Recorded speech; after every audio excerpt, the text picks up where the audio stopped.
Assalamualaikum warahmatullahi wabarakatuh.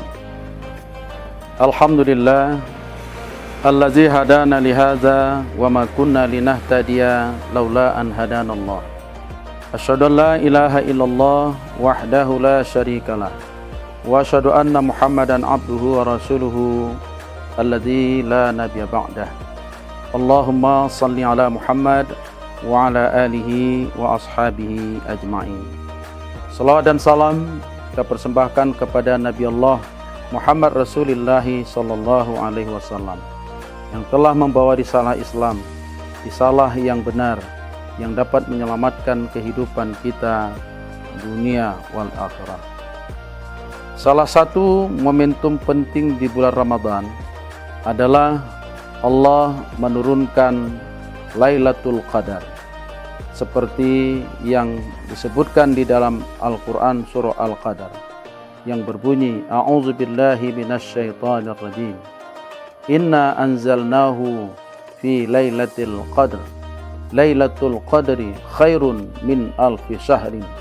Tanazzalul malaikatu warruh fiha biizni rabbihim min kulli amr. Salamun hiya hatta matla'il fajr. Ayat ini turun menjelaskan tentang peristiwa turunnya Al-Quran. Berdasarkan ayat ini, Allah menurunkan Al-Quran itu di malam Lailatul Qadar. Kata Lailatul Qadar bermakna malam yang sangat menentukan. Kenapa dikatakan malam yang sangat menentukan? Karena pada malam itulah semua amalan-amalan yang dilakukan oleh orang-orang yang mendapatkan Lailatul Qadar itu akan mendapatkan kelebihan yang nilainya sama dengan amalan 1000 bulan.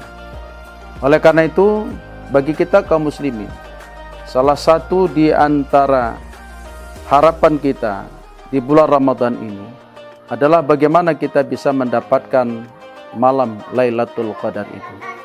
Rasulullah Shallallahu Alaihi Wasallam memberikan isyarat kepada kita bahwa kita jika ingin mendapatkan Lailatul Qadar itu, maka kita hendaknya mengintip kedatangan Lailatul Qadar itu. Rasulullah menganjurkan kepada kita untuk senantiasa beriktikaf di masjid. Oleh karena itu, iktikaf itu adalah bahagian dari upaya kita dalam rangka untuk mendapatkan Lailatul Qadar. Kenapa melalui iktikaf? Karena Lailatul Qadar itu hanya turun di masjid-masjid Allah dan diturunkan kepada mereka-mereka yang senantiasa beriktikaf di masjid. Lailatul Qadar itu tidak turun di tempat-tempat yang lain. Lailatul Qadar itu harus kita cari, harus kita upayakan. Bahkan Nabi mengatakan, intiplah Lailatul Qadar itu di malam-malam ganjil 10 akhir dari Ramadan.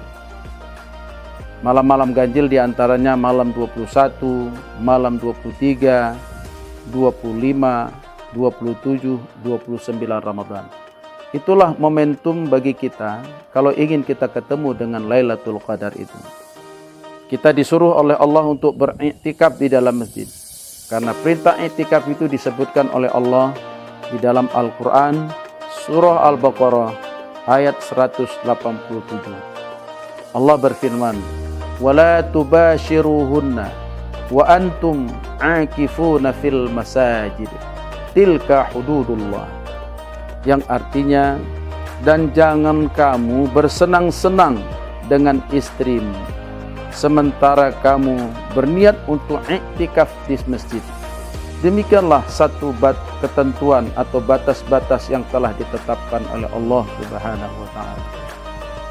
Para pemirsa hadirin yang saya muliakan. Oleh karena itu momentum ini mari kita manfaatkan.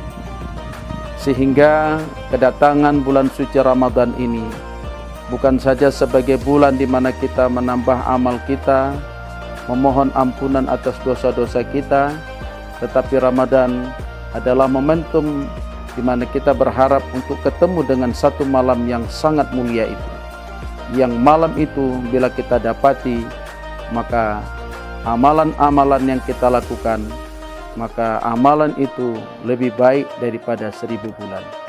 Kalau menurut kebiasaan Rasulullah Shallallahu Alaihi Wasallam, Rasul kalau sudah berniat untuk beriktikaf, maka dia keluar dari rumahnya, pergi sholat asar ke masjid, dan sejak asar itu dia sudah tidak lagi kembali ke rumahnya. Dia iktikaf di masjid sejak asar, maghrib, isya sampai subuh. Selama di dalam masjid, kita disuruh banyak berzikir, bertasbih, membaca Al-Quran. Dan kalaupun kita dalam situasi ngantuk, kita hanya boleh tertidur dalam keadaan duduk. Jangan justru kita datang ke masjid untuk beriktikaf, tapi kemudian kita tidur seperti tidurnya orang-orang yang biasa, karena itu bukan bahagian dari upaya kita mencari Lailatul Qadar. Boleh kita tertidur, tapi tidurnya dalam keadaan duduk. Kalau kita batal, silakan mengambil wudhu. Di saat kita terjaga, berzikir, bertasbih, bertahmid, atau membaca Al-Quran. Mudah-mudahan dengan amaliyah-amaliyah yang kita lakukan itu, Allah kemudian menurunkan malam Lailatul Qadar itu kepada kita. Dan Lailatul Qadar itu adalah pengalaman spiritual.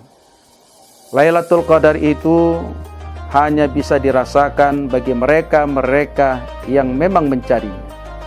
Lailatul Qadar itu adalah pengalaman subjektif seseorang. Dan karena itu, Lailatul Qadar itu tidak bisa dijelaskan kepada orang lain bagaimana situasi dan suasananya. Tetapi bagi mereka yang mendapatkan Lailatul Qadar itu, pasti dia akan merasakan pada malam itu sesuatu yang luar biasa, yang tidak pernah dirasakannya selama ini.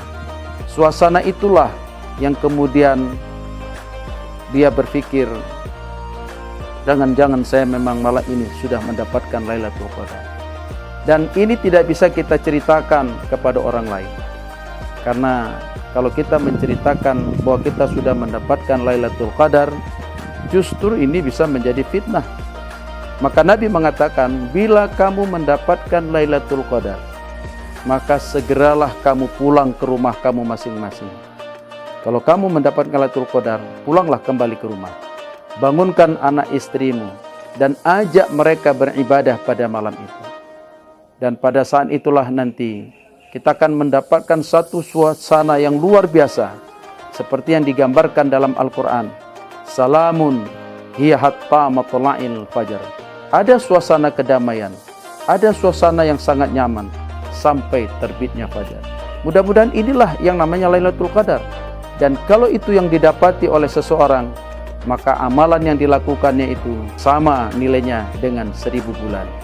Subhanallah, 1000 bulan itu kalau menurut ukuran usia kita lebih kurang 85 tahun.